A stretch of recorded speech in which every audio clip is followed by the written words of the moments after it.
आज के हम लोग वीडियो में हम लोग डिस्कस करेंगे पब्लिक डॉक्यूमेंट्स के बारे में जो दिया गया है सेक्शन 74 से 77 के बीच। तो चलिए स्टार्ट करते हैं अपनी वीडियो को। तो लास्ट वीडियो में हम लोग डॉक्यूमेंट्स के वेरिफिकेशन और उनके सिग्नेचर को लेकर बात कर रहे थे। अब हम लोग इस वीडियो में नेक्स्ट टॉपिक को डिस्कस करेंगे, अपने नए टॉपिक को, जिसका नाम है पब्लिक डॉक्यूमेंट्स जो दिया गया सेक्शन 74 से सेक्शन 77 के बीच। ये पब्लिक डॉक्यूमेंट्स क्या होते हैं पहले ये जानिए। देखिए, पब्लिक डॉक्यूमेंट्स वो डॉक्यूमेंट जो जनरली विजिबल है सभी के, यानी जो जनरली विजिबल है सभी इंडिविजुअल को, हर एक इंडिविजुअल उसको आराम से देख सकता है बिना किसी रेस्ट्रिक्शंस के। ठीक है, अब पब्लिक डॉक्यूमेंट्स क्या होते हैं इनको हम पढ़ेंगे सेक्शन 74 में। सेक्शन 74 हमारा बात करता है पब्लिक और प्राइवेट डॉक्यूमेंट्स के बारे में, यानी कि ये बताता है कि कौन से डॉक्यूमेंट पब्लिक होंगे, कौन से डॉक्यूमेंट्स प्राइवेट होंगे। तो पब्लिक डॉक्यूमेंट्स वो डॉक्यूमेंट्स हो गए जो आपके एक स्पेसिफिक अथॉरिटी के अंदर आते हैं, या फिर मान लीजिए कोई specific organs of the government के अंदर आते हैं, यानी कि एग्जीक्यूटिव, लेजिस्लेटिव और जुडिशरी। ठीक है, या फिर कोई स्पेसिफिक ऑफिशियल बॉडीज के अंदर कवर होते हो, या फिर कह लीजिए कोई स्पेसिफिक ट्रिब्यूनल्स के अंदर आते हैं। यानी कि वो डॉक्यूमेंट्स, यानी कि वो रिकॉर्ड जिसमें एक्ट्स के बारे में बताया गया है, जो आपके सोवरेन अथॉरिटी से जुड़े हुए हो, कोई ऑफिशियल बॉडी या ट्रिब्यूनल से जुड़े हुए हैं, कोई पब्लिक ऑफिसर से जुड़ा हुआ कोई भी कागज है, या फिर कुछ जिसमें लेजिस्लेटिव, जुडिशियल या एग्जीक्यूटिव के बारे में कुछ स्पेसिफिक जानकारी इंफॉर्मेशन दी गई है, तो वो सारे डॉक्यूमेंट्स आपके होंगे पब्लिक डॉक्यूमेंट्स। ठीक है,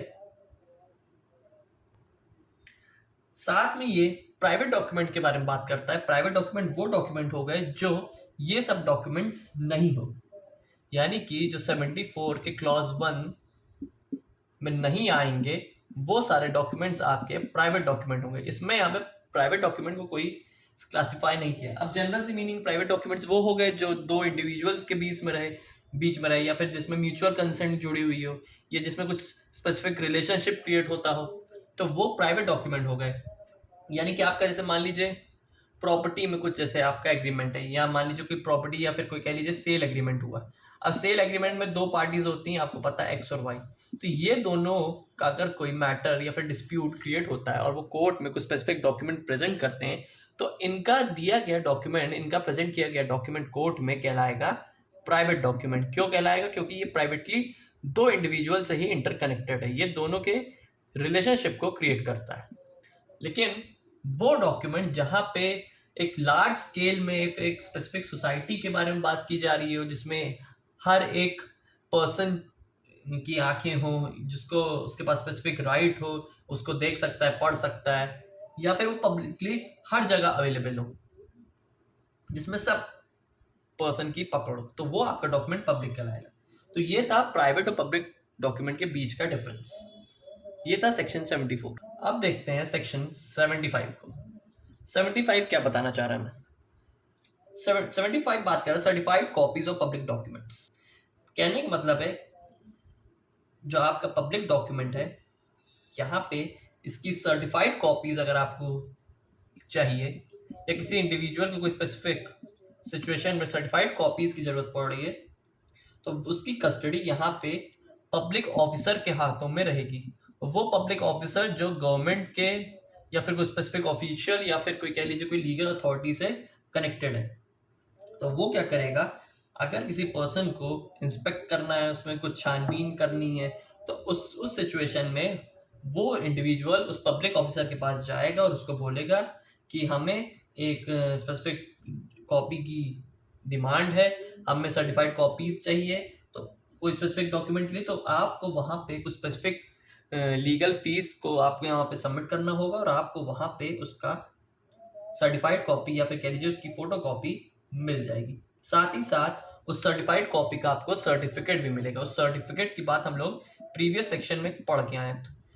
सर्टिफिकेट बेसिकली आपके डॉक्यूमेंट्स के जेन्युइननेस के बारे में बात करें कि हाँ ये कागज जेन्युइन है और ये इस स्पेसिफिक डिपार्टमेंट से लिया गया, और उस स्पेसिफिक सर्टिफिकेट में वो पर्सन अपना उसमें डेट लिखेगा जिस दिन वो दे रहा है, अपना नाम लिखेगा और साथ ही साथ अपना टाइटल लिखेगा। ठीक है, अपना ऑफिशियल टाइटल यानी कि उसका डिजिग्नेशन, वो किस पोस्ट पे है, वो कौन स्पेसिफिक पर्सन है, और वो जो डॉक्यूमेंट होगा वो सील्ड होगा, यानी कि उसमें प्रॉपर वे में मोहर लगी होनी चाहिए और वो लॉ से ऑथराइज्ड है। तो ये स्पेसिफिक डॉक्यूमेंट आपका सर्टिफाइड कॉपीज कहलाता है, यानी कि वो डॉक्यूमेंट जिसमें कानून द्वारा उसमें मोहर लगी हो, उसमें ऑफिशियल पर्सन का नाम, साइन, उसमें टाइटल दिया गया हो, तो वो आपका सर्टिफाइड कॉपीज कहलाता है। इसमें यहाँ पे सर्टिफाइड कॉपीज को भी डिफाइन किया गया है और इसमें ये भी बताया गया है सेक्शन में कि अगर सर्टिफाइड कॉपीज की आपको नीड पड़ती है तो वहाँ पे आप पब्लिक ऑफिसर के पास जाएंगे, उनसे डिमांड करेंगे और उससे वहाँ पे आपको उसकी स्पेसिफिक कॉपी लीगल फीस पे करके आपको मिल जाएगी। तो ये था सेक्शन 75। तो बढ़ते हैं सेक्शन 76 के ऊपर। 76 क्या हमें बताना चाह रहा है ये समझते हैं। सेक्शन 76 बात कर रहा है proof of document by production of certified copies. अगर हमें सर्टिफाइड कॉपीज को स्पेसिफिक जगह में प्रोड्यूस करना है तो वहां पे हमें डॉक्यूमेंट का प्रूफ लगेगा, यानी कोई स्पेसिफिक डॉक्यूमेंट भी हमें साथ में लगाना पड़ेगा उस सर्टिफाइड कॉपी को प्रूफ करने के लिए। Such certified copies may be produced in proof of the contents of the public document or parts of the public document or which they purport to be copies. उस specific certified copies को produce अगर हमें करना है तो specific proof के लिए, तो उसमें हम उस पब्लिक डॉक्यूमेंट का कंटेंट्स का इस्तेमाल करेंगे। अब कंटेंट्स ऑफ डॉक्यूमेंट हम पहले पढ़ के आए, यानी कि वो डॉक्यूमेंट जिसमें हमारा प्राइमरी और सेकेंडरी एविडेंस इंक्लूड रहता है, यानी कि वो एविडेंस जहाँ पे हमारा प्राइमरी और सेकेंडरी एविडेंस के बारे में बात की गई। अब सेक्शन 60 में सेकेंडरी एविडेंस के बारे में बात किया गया, 60 क्लॉज ई में उसने बताया कि सेकेंडरी एविडेंस हम यहाँ पे पब्लिक डॉक्यूमेंट्स के बेसिस में दे सकते हैं और वहाँ पे हम सर्टिफाइड कॉपी प्रेजेंट कर सकते हैं। यानी कि अगर हमें कोई सर्टिफाइड कॉपी का प्रूफ देना है कोई स्पेसिफिक डॉक्यूमेंट को प्रूफ करने के लिए, तो स्पेसिफिक डॉक्यूमेंट को प्रूफ करवाने के लिए हम वहाँ पे सेकेंडरी एविडेंस का यूज कर सकते हैं। यही चीज सेम सेक्शन 76 भी बताना चाह रहा है। ये था सेक्शन 76। देखते हैं इस टॉपिक का लास्ट सेक्शन, सेक्शन 77। सेक्शन 77 कुछ खास स्पेसिफिक सेक्शन नहीं है, इसको नॉर्मली आप पढ़ सकते हैं। यहाँ पे कुछ अदर ऑफिशियल डॉक्यूमेंट्स को प्रूव करने की बात की गई है, यानी कि जो स्पेसिफिक अदर जो बचे हुए रेस्ट ऑफिशियल डॉक्यूमेंट्स हैं हम उसको कैसे प्रूव करेंगे और उसमें कौन कौन से डॉक्यूमेंट्स इंक्लूड होंगे उसके बारे में बताया गया है। एक प्रॉपर लिस्ट बनी गई है। तो वहां पे ए से लेके ई तक 6 स्पेसिफिक अदर ऑफिशियल डॉक्यूमेंट्स बताए गए। पहला, अगर वो हमारा अदर ऑफिशियल डॉक्यूमेंट होगा जिसमें सेंट्रल गवर्नमेंट के एक्ट्स, ऑर्डर्स और नोटिफिकेशन को स्पेसिफिक चीज को लेके मेंशन किए गए हैं। ठीक है, कोई स्पेसिफिक डिपार्टमेंट के।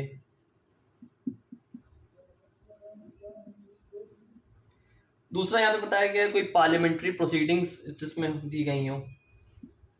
ठीक है,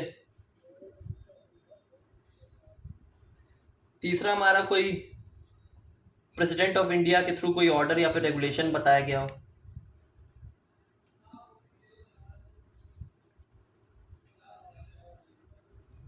ठीक, चौथा हमारा एग्जीक्यूटिव या लेजिस्लेटिव की कोई प्रोसीडिंग उसमें दी गई हो। पांचवा, यहाँ पे कोई म्युनिसिपल या फिर कोई लोकल बॉडी की यहाँ पे प्रोसीडिंग दी गई हो। और लास्ट, यहाँ पे कोई डिप्लोमेटिक एजेंट या फिर कोई नोटरी या कोई स्पेसिफिक कंसल्ट जिसमें कंसल्टेशन के बारे में बात की, कोई फॉरेन कोई डिप्लोमेट्स हैं या फिर कुछ फॉरेन एग्रीमेंट्स हैं या कोई स्पेसिफिक डॉक्यूमेंट्स हैं जिसमें डिप्लोमेटिक एजेंट का यूज़ हुआ हो या फिर कुछ कंसल्टेशन को लेके बात की गई हो, तो उस तरीके के डॉक्यूमेंट को वहाँ पे हम पब्लिक डॉक्यूमेंट कहलाएंगे।